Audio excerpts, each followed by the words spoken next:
একটু দাঁড়িয়ে যাও বন্ধুরা।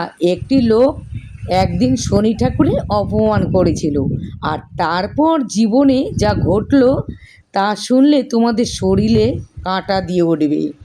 একটা ছোট্ট গ্রামে থাকতো রমেশ নামে এক মানুষ। সে খুব ধনী ছিল, কিন্তু তার মনে ভক্তি একদমই ছিল না।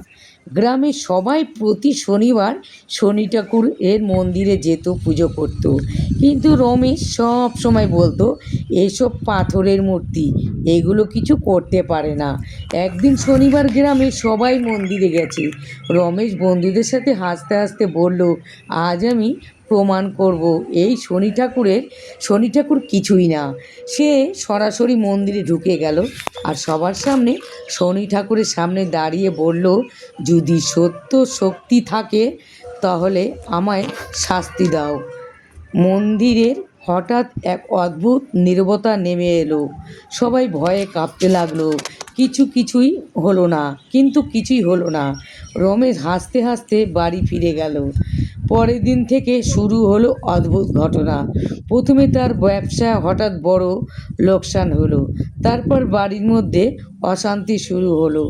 তার গাড়ির দুর্ঘটনায় পড়ল।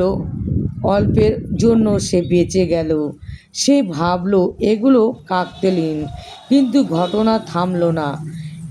এক রাতে সে স্বপ্ন দেখল, এক অন্ধকার ছায়া, কালো রূপ, চোখে আগুন। সে বলছে, অহংকার মানুষের অন্ধ করে দেয়।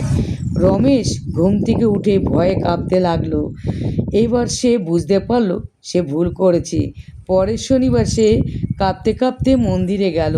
শনি ঠাকুরের সামনে মাথা নত করে কাঁদতে লাগলো, আমায় ক্ষমা করুন, আমি ভুল করেছি। মন্দিরে তখন বাতাস যেন থমকে গেল। দ্বীপের আলো হঠাৎ দুলে উঠল। আর সেই দিন থেকে ধীরে ধীরে তার জীবন বদলাতে শুরু হলো। তার ব্যবসা আবার দাঁড়িয়ে গেল। পরিবারের সুখ শান্তি ফিরে এলো। আর রমেশ হয়ে উঠল সবচেয়ে বড় ভক্ত।